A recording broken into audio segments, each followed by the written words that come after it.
Today, we're going to talk about Prizm Gawd, aka Prizm Fraud, as many are calling him in the last few days, following this whole situation with this Michael Jordan patch auto. It's quite an interesting situation because there's been a bit of back and forth with AIH Sports, but there's some things I want to add to the context of this conversation that maybe doesn't paint Prizm Gawd in a good light. And there's some things that I think you guys need to remember about some, pretty inexcusable things he's done in the past or said in the past, and maybe he's learned from those, but I think these things need to be added to the conversation in order to give some context. Now, if you're not sure what I'm talking about, I'm sure you guys would have seen it via Sports Card Radio's live the other day. I haven't caught it on replay yet, but AIH Sports went on there to talk about the whole situation. And it does, in fact, relate to this video that Raul put out over here. And what sort of went down was that you essentially had a situation a number of years ago where some guy in Italy, we've actually talked about this before on the channel, sent some cards in to get graded. And there was a stack of these, pretty high-end Michael Jordan cards amongst many others. Now, these were lost in the post. I can't recall what went down. I can't recall if that was stolen by the group submitter that he used or what essentially happened, but those cards were lost and never made it to BGS. Now, years later, these cards started to show up, and one of those ended up being purchased by Prizm Gawd. Now, obviously, he didn't know the thing was stolen when he bought it, but he ended up in the possession of a stolen card. And I should obviously say that loosely because they were lost in the mail, but, read between the lines, guys.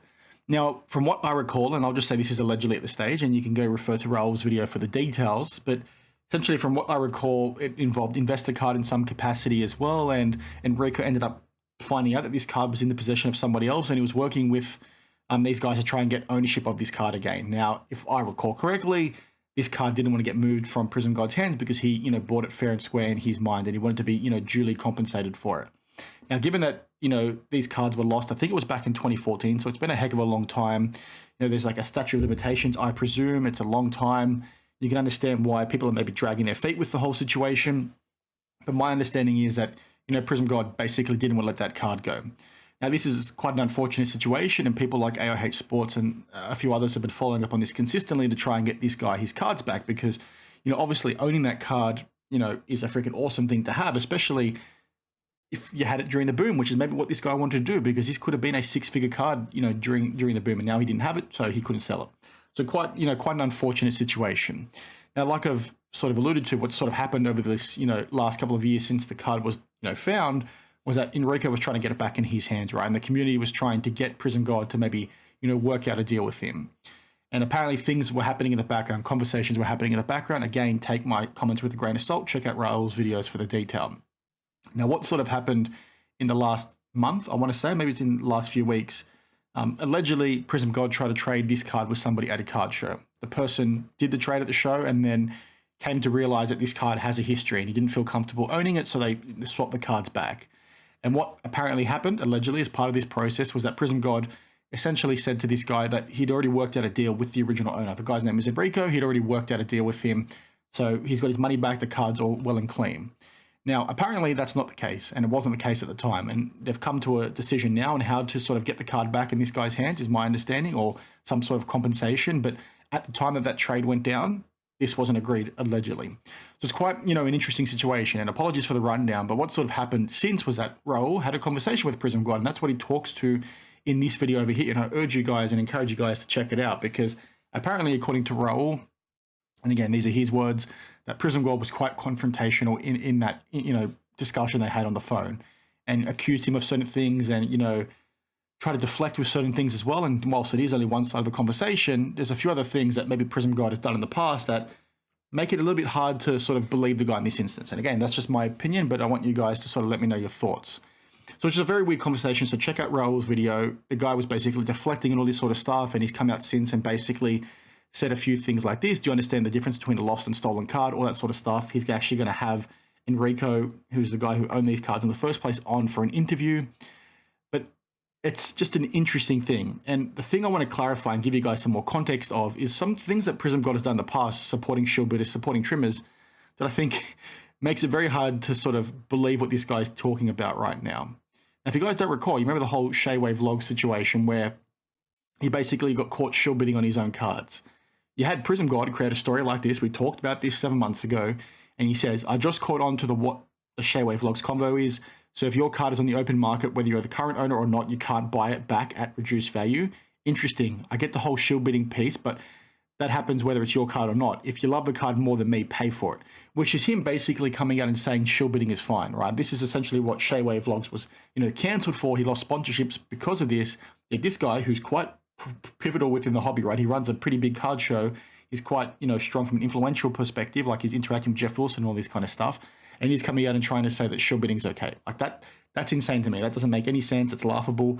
But that's sort of his position on things. You then factor that in with the whole Evan Mathis trimming thing from about 12 months ago, I think this was, May to 2023. So, over 12 months ago. Evan Mathis, if you guys recall, posted a video showing him trimming a card and teaching people how to trim cards in clean corners and all that kind of stuff. And Prizm Gawd comments, legendary. And we spoke about this in depth within this video. A few people pushed back, i.e. Jen Leland, who's a good follower on Instagram. She does pretty cool soccer breaks. Basically, he says he's just explaining what's going on, and then she says what's legendary about it. He comes out and says the fact that he's educating people on a space that was never put in the forefront. So you basically got a guy here coming out and saying shill bidding is okay, coming out and saying someone showing you how to trim cards is also okay because it's educational, and you want me to believe that maybe you haven't done something wrong with a stolen card. It's like, that looks like a bit of a trend to me. And again, it could be nothing, and this guy purely could be coincidental, or maybe he's just commenting on things here and not thinking about what he's, saying, but he's quite a successful businessman, right? He's quite, wealthy per my understanding. I think he owns, a card store. He runs a big card show. So it's like, you should know better, right, than saying stuff like this, especially when you're in that pivotal and influential position that he is.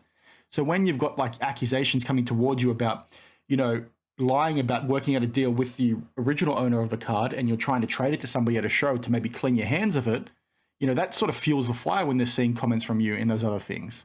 Like maybe you thought something was worked out with this guy. Maybe you were trying to do the right thing. But when you're seeing those two other, situations, it makes it a bit hard to sort of buy what you're selling, mate. Like, you can understand why people are sort of not believing you. And maybe there is context to come. But like I said, it's a bit hard to sort of come to that conclusion. This is also the same guy, if you guys recall, that did that whole, fake, content situation with Mojo Sports, DAP Sports, and The Great Curator, where they basically busted a box of cards and pretended to trade some cards and pick a winner, and the winner got to keep those cards, right? They lied about the whole thing. It was very fake. So that's also, another notch in that belt of maybe not being able to trust this guy. Again, some of you guys might be saying, well, he bought these cards, 10 years ago, or the cards were lost 10 years ago, I should say, and he's bought them since. He wasn't aware they were stolen. What do you expect him to do? But we've had a pretty good clear-cut example of what you should be doing in situations like this. And it involves Jeremy Lee, who, whilst this is a much more recent example, and the knowledge came to him very quickly that the cards were stolen, he basically bought some cards at a card show, and then a few days later he found out they were stolen. And what, in my understanding, he sort of immediately did was got those cards back into the possession of the original owner, because the police were involved in all that kind of stuff. And then what Jeremy did was he had the original owner, come on his show and do an interview, and a few other people to talk about, okay, well, what can we as a hobby do when we fall into situations like this? Because you can't really control it. And whilst this was a much more, narrow time frame, you're talking a few weeks at most, compared to, Prizm Gawd's situation 10 years between when the cards were stolen and when he sort of owned it. It's like, well, this is a clear-cut example of what you should be doing, working with the owner to get the cards back. And by all reports, Prizm Gawd dragged his feet. So I just thought that context was really important to add, and I really want you guys to help me, unpack down below, because like I said, you've got a situation here where this guy is supporting shill bidding, and maybe this is taken out of context, but at the same time, he's supporting trimming. Maybe it's taken out of context. He's got accusations towards him here about trying to move a card that was stolen before a deal was worked out with the original owner. Okay, maybe it needs to have some context, but all these things are sort of adding up. Not to mention what happened at his show recently that this Cardboard Life followed, where apparently you had people running a scam at his show, and I think I briefly touched on this in one of my videos. Sports Card Radio talked about it. But when he was notified, apparently there was a lot of deflection there. And again, I'll let this Cardboard Life on Instagram talk to that himself, because he's got a lot more information than me, but you're almost seeing a pattern here. Now, I won't go into some of the other things that Prizm Gawd has talked about, because I think it's a bit ridiculous, some of the things that he's sort of saying, but this is just one of those situations where I think you guys needed that additional context, because it looks like it's not been mentioned in Raul's videos, and it doesn't look like it was mentioned in Sports Card Radio's video either. It's one of those ones, it's like, guy, okay, maybe you are telling the truth, and maybe this is all a big misunderstanding, but all these things being added together just are leaving me scratching my head a little bit and don't really put me in a position where I want to believe you. So, it is what it is. I think, you guys can make up your own mind. As always, this was just my opinion. I'm not saying anything as fact or anything like that. But I just thought that additional context was good to add to the conversation, obviously, especially when you look at what Raul mentioned in his video. And, according to him, Prizm Gawd was a bit aggressive towards him and was sort of, not threatening him, but talking with a higher note in his voice and all that kind of stuff. And then you see some of the comments on social media as well. And it's like, well, are you getting aggressive and are you sort of pushing back because you've been called out? And when you're factoring all those other things that I mentioned, that could entirely be the case, or it could be nothing. Like I said, this is just my opinion. I thought this was an important one to talk to because that context matters. You can look at one thing in isolation and this guy pushing back on certain things and being aggressive because maybe he's embarrassed or maybe he's thinking that, this guy's trying to ruin his livelihood, i.e. Raul's coming after him, he's going to ruin, the food that he's putting on the table for his family. And maybe he hasn't done anything wrong, but, all these things added together. It's like, are you being aggressive because you're about to be called out, or are you being aggressive because you're embarrassed, or you're just doing a natural deflection kind of stuff? Like, I sort of don't know what to believe in this situation, but, common sense would tell me all those things I just mentioned to you in this video are a pattern. And they could not be, but they look like a pattern to me. And it's just a really unfortunate thing if they are, in fact, a pattern and not just some random coincidences. As always, guys, make up your own mind. This is just my opinion, having a bit of fun talking about this topic because I think that context needs to be there. So, as always, let me know your thoughts down below and I'll see you in the next one. Cheers.